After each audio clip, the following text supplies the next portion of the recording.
جب حضرت امام جعفر صادق علیہ السلام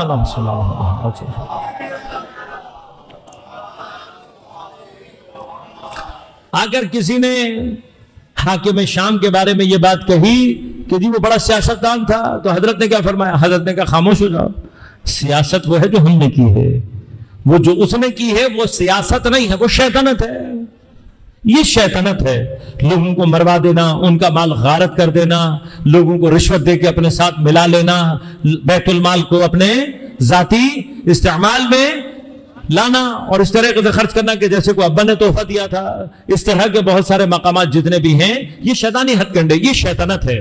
اس شیطنت کے ذریعے سے اب جب جہاں پر یہ شیطنت اپنے پورے وجود کے ساتھ میدان پر اتری ہو، اب وہاں پر یعنی واقعاً تاریخ میں کبھی آپ ان چیزوں کو تحلیل کریں تو انسان کو تب سمجھ میں آتا ہے کہ ائمہ اطہار ان کی جو سیاسی بصیرت تھی، ان کی جو علمی بصیرت تھی وہ کس مقام پر تھی، اور کس طریقے سے ائمہ نے اتنی شدید شیطنت کا مقابلہ کیا ہے کہ آج تک وہ تمام کے تمام شیطانی جتنے بھی کارندے تھے وہ مردہ آباد ہیں، اور حق کے جتنے کارندے ہیں، حق کے جتنے نمائندے ہیں وہ آج تک زندہ باد ہیں۔ لہذا آپ غور کیجئے گا، امام حسن مجتبی علیہ السلام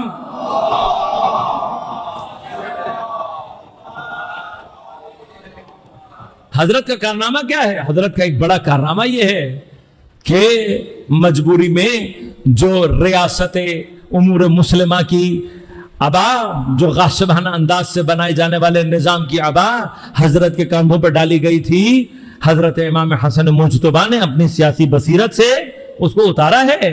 اب یہ جو مرحلہ ہے کہ حضرت جو صلح کو قبول کیا، اور وہ سارا حضرت کسی بھی مقام پر صلح کے لیے آمادہ نہیں تھے، نہ صلح کا مقام تھا، لیکن حضرت کے اقدامات ایسے ہیں کہ انہوں نے اپنے زمانے کے، جس کو اگر آپ دنیا جس کو کہتی ہے جس سیاس ترین آدمی، اس کو توڑنے پر حضرت نے، ٹوٹنے اور جھکنے پر حضرت نے مجبور کیا ہے۔ تاریخ کبھی پڑھ کر دیکھیں، یہ لشکر حضرت امام حسن مجتبی لے کر نکلے ہیں۔ صفین میں کیفیت الٹ تھی، لیکن امام حسن مجتبی کا کارنامہ کیا ہے؟ حضرت امیر کی شہادت کے فوراً بعد حضرت نے اپنے خلافت راشدہ کا 5واں سلسلہ حاصل کرنے کے بعد بھی، جو ظاہری طور پر یہ سلسلہ تھا، تب حضرت نے کیا کیا؟ فوراً اپنی امامت کے آغاز میں پہلا کام کیا کیا؟ لشکر تیار کیا اور شام کی طرف روانہ کیا۔ یعنی اب کیفیت مختلف ہے۔ امام حسن مجتبی ہیں، امام لشکر لے کر خود نکل رہے ہیں، اور جب امام لشکر لے کر نکلے تو رازمات سامنے سے لشکر آیا ہے، لیکن صفین میں امامت کا مقابلہ کرنے والے کو اچھی طرح سے پتا ہے کہ امامت سے مقابلہ آسان نہیں ہے۔ وہاں تو عمر عاص جیسے شخص کی، جس کی نسل تاریخ میں دین دشمن رہی ہے اور اسلام اور دین کا استحصال کرنے والی رہی ہے، لوگوں کو مینیپولیٹ کرنے والی، دھوکہ دینے والی رہی ہے، اس کے مقابلے پر، اور پھر اب تو وہ بھی موجود نہیں ہے۔ لہذا مشکل کیا تھی؟ مشکل یہ تھی کہ جب امام آئے ہیں سامنے تو اب پریشانی ہے، کیا کیا جائے؟ اب وہ سارے کے سارے حربے نہیں ہو سکتے، اب امامت کے مقابلے پر دوبارہ قرآن کو نیزوں پر نہیں اٹھایا جا سکتا۔ وہ سارے حربے ختم کر دیے تھے حضرت امیر نے۔ یعنی یوں سمجھ لیجئے کہ عمر عاص کی جتنی چالاکیاں تھیں ان کو صفین میں حضرت امیر نے لپیٹ کر رکھ دیا تھا۔ اب چالاکی کا کوئی نیا حربہ اس کے پاس بھی امام حسن مجتبی کے مقابلے پر موجود نہیں تھا۔ لہذا اب آخری حل کیا ہے؟ آخری حل یہ ہے کہ بیت المال کو اپنا ذاتی مال سمجھ کر خرچ کیا جائے۔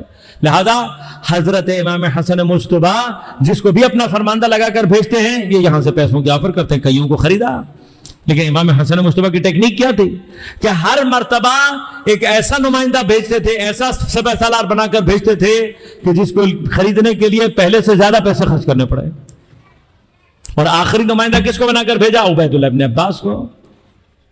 اس کے گھر والوں کو، اس کے بچوں کو امیر شام کے لوگوں نے قتل کیا تھا، اس کے علاقے پر حملہ کیا، اس کے بچوں کو قتل کیا۔ اس کا ایک بیٹا ماں کی گود میں تھا، اس کو ماں کی گود کے اندر ذبح کیا گیا۔ وہ خاتون پاگل ہو گئی صدمے سے۔ اتنی تکلیف، اتنی چوٹیں اٹھایا ہوا، اس کو سب سے آخر میں بھیجا ہے حضرت نے۔ کیوں بھیجا اس کو؟ جب اس کو بھیجا تو سامنے والے کو بھی پتا تھا کہ اب اس کے لیے بھاری قیمت ادا کرنی پڑے گی۔ لہذا عبید اللہ ابن عباس کو جب بھیجا ہے تو وہاں پر ذاتی خزانہ تھا یا نہیں تھا، لیکن حتیٰ بیت المال بھی سارے کا سارا خالی کروا دیا۔ اب جب بیت المال خالی ہوا ہے تو اب پیچھے کون بچا ہوا ہے؟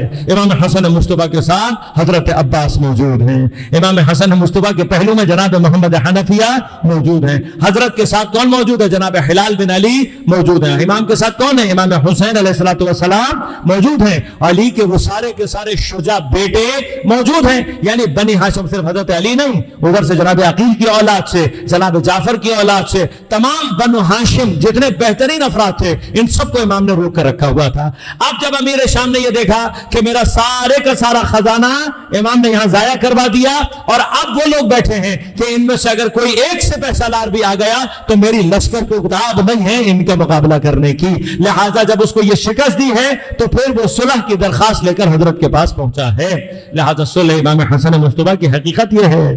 لیکن اب یہ صلح قبول کرنا، یہ کمال کیا ہے امام حسن مصطفیٰ کا؟ کمال یہ ہے کہ اس خلافت کو اگر امام زبردستی حاصل کر لیتے تو شاید دنیا کے ذہنوں میں یہ بات آ جاتی کہ شاید یہی خلافت دین کا نظام ہے، لیکن یہاں امام حسن مصطفیٰ اس کیفیت کو جدا کرنا چاہتے تھے اور یہ بتانا چاہتے تھے کہ جو اسلام کا نظام ہے وہ امامت و ولایت کا نظام ہے، کسی چھوٹی سی جگہ پہ جس کی سنت آج تک چل رہی ہے 4 لوگوں کو بلا کر بل پاس کروا دو اور پھر اعلان کر دو کہ سب کچھ جمہوری طریقے سے ہو گیا۔